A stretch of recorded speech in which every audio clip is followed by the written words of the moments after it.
सुनिए 9.1 height and distance chapter है। Question number 4 है जो आपके एग्जाम के लिए भी है। क्वेश्चन है भूमि के एक बिंदु से जो मीनार के पाद बिंदु से 30 मीटर की दूरी पर है। मीनार के शिखर का उन्नयन कोण 30 डिग्री है, ये डिग्री है, ठीक है। तो मीनार की ऊंचाई याद कर लीजिए। मान लीजिए क्या है, मीनार है ए बी, कोई मीनार मान लिए ए बी, कोई क्या किए मीनार मान लिए। मान लिए कि ए बी क्या है, कोई मीनार है और इससे 30 मीटर दूर कोई बिंदु है जिसका नाम सी है। मीनार के पाद बिंदु से 30 मीटर की दूरी पर, सेंटीमीटर नहीं, मीनार के पाद बिंदु से मतलब नीचे तल से 30 मीटर दूरी पर कोई बिंदु है। उस बिंदु को मान लेते हैं सी बिंदु है। इसकी दूरी 30 मीटर दे दिया हुआ, 30 मीटर दूरी कोई बिंदु है।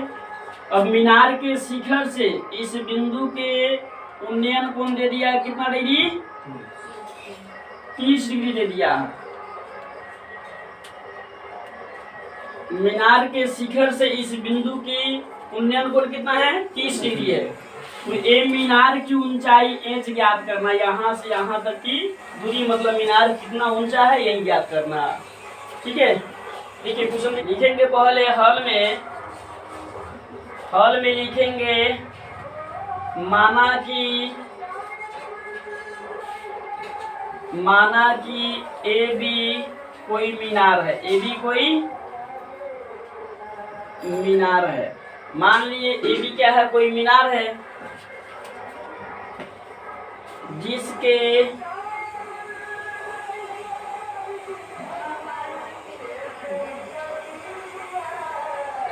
पाद बिंदु से 30 मीटर दूरी कोई बिंदु, 30 मीटर दूरी कोई बिंदु सी है, ये मान लिए। माना कि ए बी क्या है, कोई मीनार है और इसके बाद बिंदु से 30 मीटर की दूरी पर कोई बिंदु क्या है, सी है। इसीलिए त्रिभुज ए बी सी में, इसीलिए त्रिभुज ए बी सी में, देखिए त्रिभुज ए बी सी में देख रहे हैं, ये है लंबवत खड़ा है मीनार।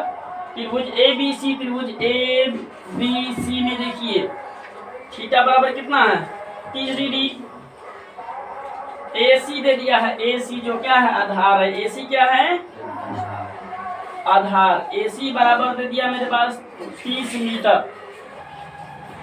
ए बी मीनार की क्या है, ऊंचाई है, जिसको लंब बोलते हैं, क्या बोलते हैं, लंब बोलते हैं। अर्थात ए बी मतलब लंब बराबर मेरे पास क्या करना हो, 8 निकलना।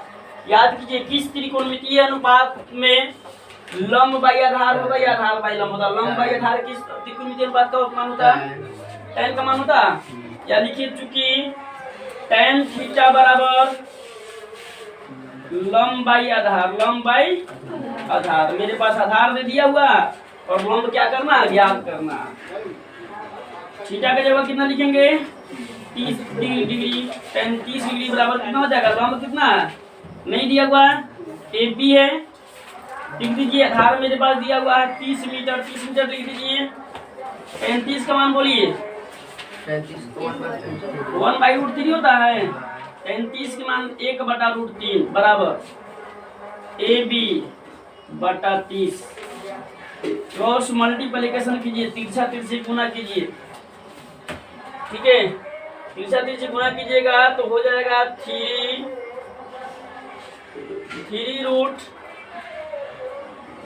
√3 ए बी, √3 ए बी होगा नो। √3 से भी गुना कीजिएगा तो √3 ए बी हो जाएगा बराबर 30 से गुना कीजिएगा तो 30 से रहेगा, या हो जाएगा ए बी बराबर 30 बटा √3। इधर गुना में इधर क्या होगा, भागन हो जाएगा। 30 को क्या कर सकते हैं आप, 10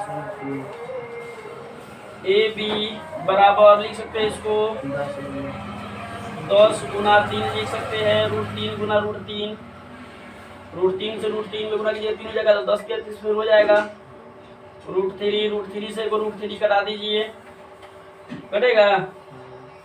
या हो जाएगा AB बराबर 10√3 सेंटीमीटर। मेरे पास AB बराबर हो गया 10√3 मीटर, जो क्या है, मीनार की ऊंचाई है, जो मीनार की ऊंचाई है।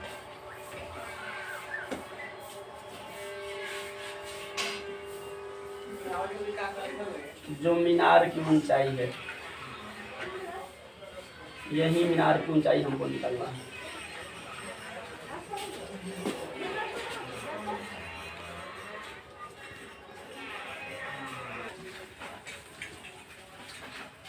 इधर ध्यान दीजिए, सुनिए। क्वेश्चन है मेरे पास 5 नंबर, ठीक है। भूमि से 60 मीटर की ऊंचाई पर एक पतंग उड़ रही है, ठीक। भूमि से 60 मीटर की ऊंचाई पर क्या हो रही है, एक पतंग उड़ रही है। और पतंग में लगी डोरी को अस्थायी रूप से भूमि के एक बिंदु से बांध दिया गया। मान लीजिए आप यहाँ से पतंग उड़ा रहे हैं, और जहां पर पतंग जिसके सामने है, उसके सामने से पतंग की ऊंचाई कितना है, 60 मीटर है।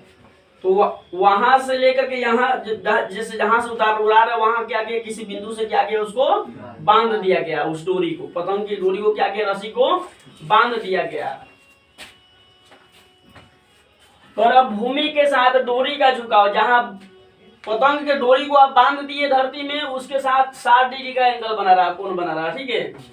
तो पर यह मानकर कि डोरी में कोई ढील नहीं है, डोरी एकदम टाइट है, कोई ढीलापन उसमें नहीं है, तो डोरी की लंबाई ज्ञात कीजिए, ठीक। मान लीजिए आप क्या है, यहाँ पे है, यहाँ पर कोई क्या है, व्यक्ति है, वहाँ लिख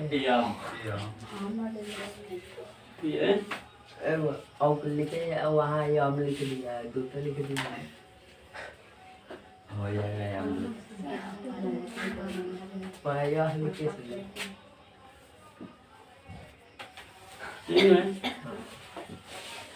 चलिए मान लीजिए यहाँ पर क्या है, कोई व्यक्ति है जो क्या कर रहा है, अपने हाथों से यहाँ पे पतंग उड़ा रहा है। पतंग की डोरी है, यहाँ पे क्या है, पतंग है।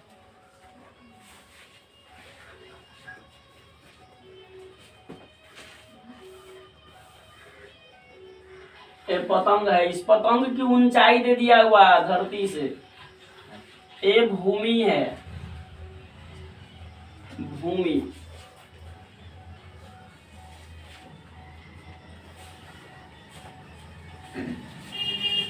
इसकी ऊंचाई दे दिया 60 मीटर। क्या मीटर है, 60 मीटर इस पतंग की ऊंचाई है। और यह क्या है, डोरी है। डोरी में कोई ढील नहीं है, यह मान लेना है कि डोरी में कोई डोरी नहीं, टाइट है। और मान लीजिए सी बिंदु से बांध दिया गया है, और ए बी पतंग की ऊंचाई है। क्या है, ए बी पतंग की ऊंचाई है। तो इसमें पतंग की ऊंचाई दे दिया हुआ, हमको क्या करना है, डोरी की लंबाई निकालना है। डोरी की लंबाई क्या कर रहे हैं, डोरी की लंबाई क्या करना है, यह लंब है, तो ये क्या करेगा, भूमि के साथ 90 डिग्री कोण बनाएगा। तो क्या हो गया, कर्ण हो गया, एक क्या होगा, लंब हो जाएगा, ठीक। तो लंब बाई कर्ण, लंब बाई कर्ण कौन थीटा होता, साइन थीटा होता। लिखिए, दिया है, लिखेंगे, दिया है त्रिभुज ए बी सी में, त्रिभुज ए बी सी, त्रिभुज है, दिख रहा, त्रिभुज ए बी सी में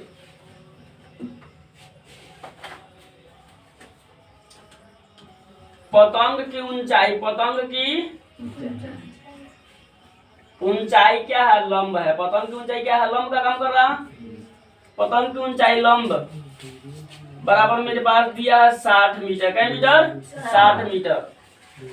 तथा थीटा बराबर दिया है, यह भूमि के साथ कितना डिग्री कोण बना रहा, 60 डिग्री का एंगल बना रहा। भूमि के साथ पतंग के जो डोरी को बांध दिया गया है सी बिंदु से, वो क्या कर रहा, भूमि के साथ 60 डिग्री का एंगल बना रहा। थीटा बराबर कितना हो जाएगा, थीटा बराबर 60 डिग्री। तो कह रहा है डोरी की लंबाई, डोरी की लंबाई, डोरी की लंबाई अर्थात कर्ण, डोरी की लंबाई यहाँ दिख रहा है, कर्ण, कर्ण बराबर हुआ, वो कर्ण निकालना है क्या होगा। लिखेंगे चूंकि साइन थीटा बराबर क्या होता है, लंब बटा कर्ण। साइन थीटा बराबर लंब बटा कर्ण। थीटा का मान कितना दिया है, साइन 60 डिग्री दिया, तो साइन 60 डिग्री लिख देंगे। थीटा की जगह 60 डिग्री, साइन 60 डिग्री बराबर लंब मेरे पास दिया 60 मीटर, 60 लिख दीजिए। कर्ण मालूम नहीं है, कर्ण आपके पास AC BC है, BC कर्ण है, लिख दीजिए BC, BC कर्ण है। चलिए बताइए साइन 60 का मान कितना होता है, √3/2 होता है, बराबर 60 बटा BC। क्रॉस गुणा कीजिए, तिरछा तिरछी गुणा कीजिए, ऊपर से नीचे में, नीचे से ऊपर में, ऐसा मेरे पास आ जाएगा √3BC। √3BC बराबर 60 गुना 120। BC बराबर हो जाएगा 120 को हम लिख सकते हैं 40 गुना √3 गुना √3।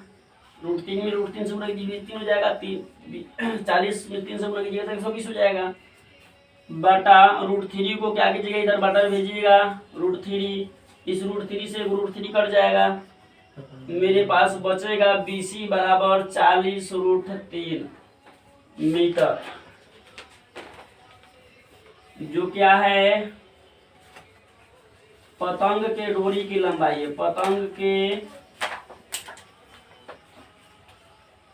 डोरी की लंबाई है, यही पतंग के डोरी की लंबाई निकल रहा हमको।